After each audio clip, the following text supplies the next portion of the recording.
नमस्कार and welcome to Study Glows my dear friends. मेरा नाम है Prashant Mapani. I hope you all are doing good. दोस्तों, आज हम इंडिया और कनाडा के साथ जुड़ी हुई डिस्कशन करने वाले हैं। कनाडा की सरकार ने भारत की सरकार पर एक इल्जाम लगाया है।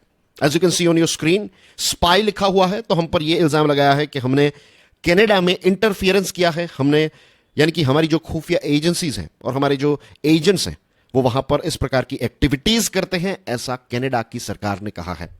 इसी के साथ आई एम श्योर यू नो कि इंडिया और कनाडा के रिलेशंस उतने अच्छे नहीं हैं और ये जो नया एलिगेशन है उसकी इंपैक्ट टाइज पर क्या होगी, we are going to talk about that. इसी के साथ मैं ये भी आपको एक्सप्लेन करूंगा, ये भी रीजन आपको पता चलेगा कि जस्टिन ट्रूडो की सरकार जो है वो इतनी एंटी इंडिया क्यों है। तो let's start with this section that is based on spy.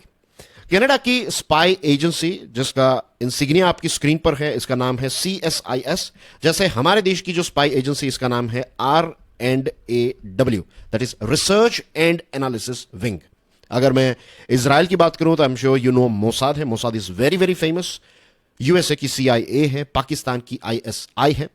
आपके लिए एक प्रश्न है, बताइए रशिया की जो खुफिया एजेंसी है उसका नाम क्या है? इट्स नॉट KGB जो है वो पुरानी एजेंसी का नाम था। जो लेटेस्ट करंट एजेंसी उसका नाम क्या है? कमेंट सेक्शन में जरूर बताइएगा। I want to know how many of you are aware about it. Anyways, तो CSIS का मतलब है कैनेडियन सिक्योरिटी इंटेलिजेंस सर्विस।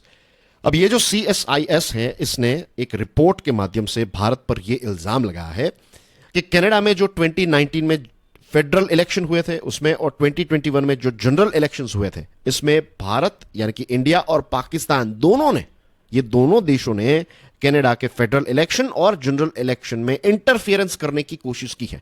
यहां पर इंटरफियरेंस का मतलब होता है कि इसको प्रभावित करने की कोशिश की है। कुछ ना कुछ अपने देश के नेशनल इंटरेस्ट को ध्यान में रखते हुए इंडिया और पाकिस्तान ने इस प्रकार की एक्टिविटीज कनाडा में कंडक्ट करवाई, ऐसा CSIS का रिपोर्ट कहता है। CSIS ने एक डॉक्यूमेंट जो है वो टेबल पर रखा है।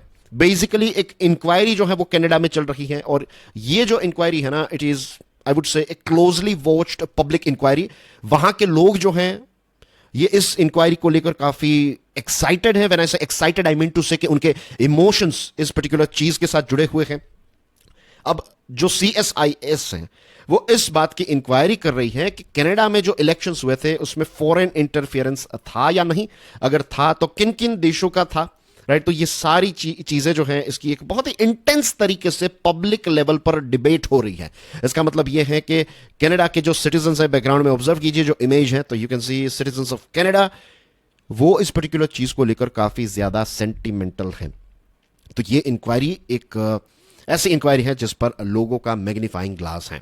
अब भारत सरकार के बारे में यह कहा है, इस रिपोर्ट ने यह कहा है, I would like to make it as clearly as possible, कि यह रिपोर्ट यह कहता है कि 2021 में जो इलेक्शन हुआ था कनाडा में, तो इस इलेक्शन के दौरान जो इलेक्टोरल डिस्ट्रिक्ट्स हैं, कुछ ऐसे इलेक्टोरल डिस्ट्रिक्ट्स हैं, कुछ ऐसी जगहें हैं जहां पर इंडियंस रहते हैं। और भारत की सरकार ने क्या किया? भारत की सरकार ने यहां के जो इंडियंस हैं उनको प्रभावित करने की कोशिश की। क्यों?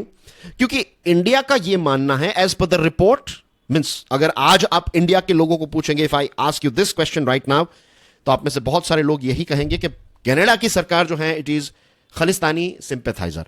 कनाडा की सरकार जो है ये खालिस्तान मूवमेंट को डायरेक्टली इनडायरेक्टली सपोर्ट करती है। You will be surprised to know this fact कि बहुत सालों पहले, व्हेन आई से बहुत सालों, आई मीन टू से आज से अगर आप 8-9 साल पहले भी न्यूज़पेपर्स को पढ़ते आए हैं, if you are well aware about current affairs, right, और खास करके इंटरनेशनल करंट अफेयर्स, तो आपको पता होगा कि कुछ कुछ ऐसी इवेंट्स जो हैं वो कनाडा में कंडक्ट की जाती थी और ये इवेंट्स जो है ये खालिस्तानी ग्रुप्स के द्वारा कंडक्ट की जाती थी। और जब हमारे देश की और खास करके हमारी जो वहां में ऑफिशियल ऑफिसर्स हैं, हमारे डिप्लोमेट्स जो हैं, वो अगर किसी को भेजते थे तो वहां के ये खालिस्तानी इवेंट ऑर्गेनाइजर्स जो हैं उनको पता रहता था कि ये लोग जो हैं ये भारत की सरकार की तरफ से आए हैं और वहां पर हमें एंट्री नहीं देते थे। बहुत सारी जगहों पर कनाडा में ऐसा भी हुआ है कि लेट्स से हमारे जो इंडियन डिप्लोमेट्स हैं वो अगर किसी गुरुद्वारा में दर्शन करने के लिए जा रहे हैं तो भी उनको कहते हैं कि भाई आप यहां पर मत आइए। तो इस प्रकार की चीजें आई एम श्योर जो लोग करंट अफेयर्स को पढ़ते आए हैं, न्यूज़पेपर्स को पढ़ते आए हैं, या फिर मेरा जो पुराना हिंदू एनालिसिस वाला एक पूरा प्रोग्राम आता था, अगर वो देखते आए हैं, then you would be aware about this facts, right.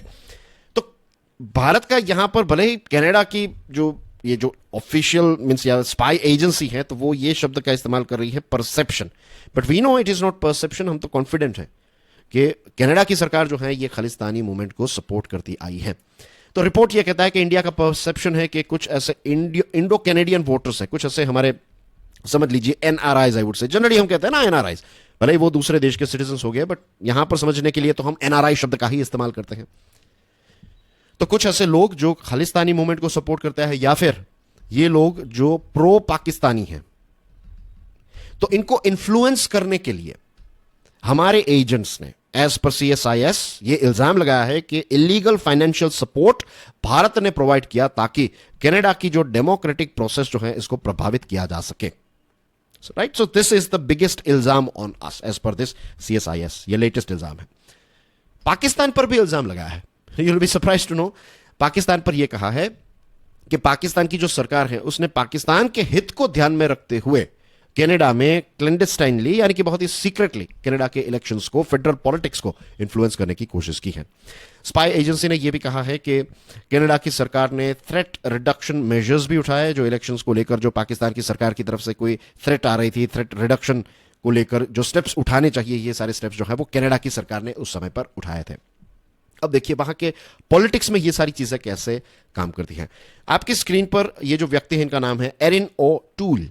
अब एरिन ओ टूली जो है उन्होंने रेजिग्नेशन दे दिया।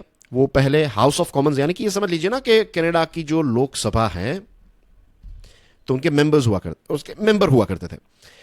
तो एरिन ओ टूली जो है उन्होंने रेजिग्नेशन दे दिया क्योंकि वो अपनी जो पार्टी थी, अपनी खुद की उनकी जो पार्टी थी, इस पार्टी का स्टैंड इंप्रूव नहीं कर पाए, उसकी पोजीशन जो है वो इंप्रूव नहीं कर पाए इलेक्शन में। तो उन्होंने कहा कि भाई मुझे एज अ लीडर इस पार्टी का नेतृत्व जो है छोड़ देना चाहिए, मुझे इस पार्टी को कनाडा के हाउस ऑफ कॉमन्स में रिप्रेजेंट करने का कोई अधिकार नहीं है, because I am not able to improve the stand of my party. लेकिन एरिन ओ टूली जो है उन्होंने ये कहा है कि ये जो चीजें सामने आई है ना कि ये इंटरफेरेंस हुआ है, तो चाइना का इंटरफेरेंस काफी ज्यादा था। उन्होंने कहा कि चाइना ने मिस इन्फॉर्मेशन कैंपेन्स जो है वो चलाए और इसकी वजह से ऐसा हुआ कि उनकी जो पार्टी है उसकी 9 सीट्स वो हार गए। और उनका कहना यह है कि अगर 2 सीट होती, 3 या फिर 4, 5 सीट्स, ऐसी सीट्स अगर वो जीत जाते लद से या फिर इतनी एक्स्ट्रा सीट्स ऐड होती तो ऐसा नहीं था कि वो सरकार बना लेते। लेकिन एरिन का कहना यह है कि एटलीस्ट एक मॉरल जस्टिफिकेशन रहता है, एटलीस्ट मेरा कॉन्फिडेंस रहता है, एटलीस्ट मेरे लोग जो हैं, मेरे फॉलोवर जो हैं, जो पार्टी के लोग हैं, उनको मेरे पर इतना कॉन्फिडेंस रहता कि नहीं जो एरिन कर रहे हैं वो सही कर रहे हैं। लेकिन यहां पर मिस इन्फॉर्मेशन कैंपेन की वजह से 9 सीट्स मेरी चली गई, ऐसा उनका कहना है। Now dear friends, Justin Trudeau एक बहुत ही कंट्रोवर्शियल फिगर रहे हैं इन अवर कंट्री। हमारे देश में जब किसानों का आंदोलन होता है तो कनाडा जो है वो एक स्टैंड लेता है और कनाडा के जो प्राइम मिनिस्टर हैं वो भी कुछ ना कुछ ट्वीट करके कंट्रोवर्सी में आ जाते हैं। तो जस्टिन ट्रूडो ने पहले डेविड जॉनस्टन नाम के एक व्यक्ति जो है इनको अपॉइंट किया और कहा कि आप ये पूरी इन्वेस्टिगेशन को हेड कीजिए, देखिए कि चाइना का कैनेडियन इलेक्शन में क्या इंटरफेरेंस था एंड थिंग्स लाइक दैट। तो ये जो डेविड जॉनस्टन है उन्होंने कहा कि भाई ऐसी इंक्वायरी से कोई फायदा नहीं होगा एंड थिंग्स लाइक दैट। तो लोग काफी गुस्से में आ गए और इसकी वजह से फिर डेविड जॉनस्टन जो है उनको फिर हट जाना पड़ा। फिर फाइनली सरकार ने मैरी ओसे होग नाम के एक जो कोर्ट के जज हैं उनको फिर अपॉइंट किया गया और अब ये इंक्वायरी जो है वो उनके द्वारा लीड की जा रही है और देखा जा रहा है कि चाइना, रशिया और दूसरे जो ऐसे देश हैं तो वो कैसे इंटरफियरेंस करते हैं कनाडा के इलेक्शंस में, right. So this is the first section of today's discussion. अब डियर फ्रेंड्स, इंडिया कनाडा के रिलेशंस पर बात करते हैं। एज यू नो, कई बार और एक बार तो आई वुड से सितंबर 2023 में कनाडा के प्राइम मिनिस्टर जस्टिन ट्रूडो ने कनाडा की पार्लियामेंट में यह कहा कि हमारे पास क्रेडिबल ऐसे मींस एविडेंस है, हमारे पास ऐसी चीजें हैं जिससे हम ये कह सकते हैं कि भारत की एजेंसीज ने जो 6 लीडर्स हैं उनका असैसिनेशन कनाडा में करवाया। He was talking about Nijjar, right. So इस प्रकार के एलिगेशंस उन्होंने लगाए and you be surprised to know एक वक्त ऐसा भी था, आई थिंक ये बात कुछ 7-8 साल पुरानी होगी शायद।